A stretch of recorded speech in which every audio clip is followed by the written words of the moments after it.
कहानू गईनी अब न कहीं हम जाइब चलो चलो थकी गईनी बाबा सुनी ना भांग के चक्कर में सुनी कहानू गईनी अब न कहीं हम जाइब चलो चलो थकी गईनी खोजत में हो गईल ए भोला जी पीली टोटल सिकरेट बाबा गईल भंगिया के खेत ए बाबा हो पीली टोटल सिकरेट बाबा गईल भंगिया के खेत पीली टोटल सिकरेट पीली टोटल सिकरेट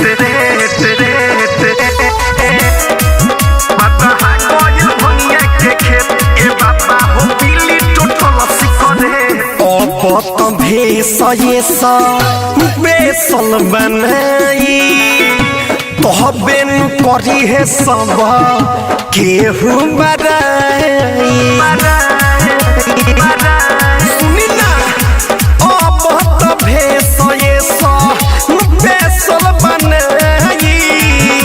तोहबेन करी है सब केहू बराई चल के शहर में हो जाई सेट ए भोला जी पीली टोटल सिकरेट बाबा गईल भंगिया के खेत ए भोला जी पीली टोटल सिकरेट बाबा गईल भंगिया के खेत पीली टोटल सिकरेट पीली टोटल सिकरेट डिजिटल रिकॉर्डिंग स्टूडियो चढ़ गईल सावन बमल हो गई हो सोहनी सुबास गंगा जलावा चढ़ाई हो ए बाबा चढ़ गईल सावन बमल हो गई हो कि सोन सुधीर परा काश जल चढ़ाई हो है देव घर में ए भोला जी पीली टोटल सिकरेट बाबा गईल भंगिया के खेत ए बाबा हो पीली टोटल सिकरेट बाबा गईल भंगिया के खेत भांग के चक्कर में सुनी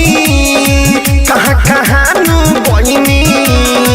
अब न कहीं हम जाइब चलो चलो थकी गईनी खोजत में हो गईल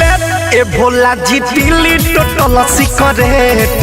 बाबा गईल भंगिया के खेत ए बाबा हो पीली टोटल सिकरेट बाबा गईल भंगिया के खेत अरे पीली डिजिटल रिकॉर्डिंग स्टूडियो मोतिहारी।